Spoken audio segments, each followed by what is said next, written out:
இன்னைக்கு senate of ரோட்ல வீட வச்சுக்கிட்டு இங்க இருக்க முதலமைச்சருக்கு வியாசார்பாடியில் இருக்க பிரச்சனை தெரியுமா?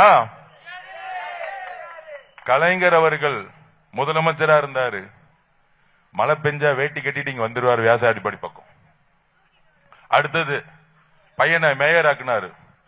சிங்கப்பூர் மாதிரி ஆக்குறன்னு சிங்கப்பூர் போனாரு. ஆனா சிங்கப்பூர் சிங்கப்பூரா இருக்கு, இன்னும் வியாசார்பாடியா தான் இருக்கு, பெரம்பூரா தான் இருக்கு. சரி, அந்த குடும்பத்துல இருந்து ஒருத்தரை அமுச்சு விட்டுருக்காரு எம்எல்ஏன்னு.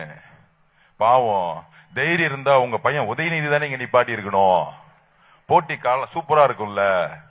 களத்துல விஜய் அவர்கள் இல்ல, அவரு நடிகரு, அவருக்கு மக்கள் செல்வாக்கு இல்லன்னா தைரியம் இருந்தா முக ஸ்டாலின் ஐயா பெரம்பூர்ல தான் பையனை தானே அமைச்சிருக்கணும். தம்பி நம்ம எதிர்க்க ஒருத்தர் வந்துட்டாரு, நீங்க தான் அடுத்த முதலமைச்சரு, போய் தைரியமா பெரம்பூர்ல நின்னு ஜெயிச்சுட்டு வாப்பான்னு சொல்லிருக்கலாம்ல. அவங்க தாத்தா காலத்து தொகுதியில போய் நின்றுட்டாரு. ஏன் பெரம்பூர் வந்தா உதயநிதியை டெபாசிட் வாங்க மாட்டாரு, அது தெரியும் எல்லாத்துக்கும். என்ன பெரம்பூர் மக்களுக்கு தெரியும் என்ன பிரச்சனை நடந்துட்டு இருக்குன்னு.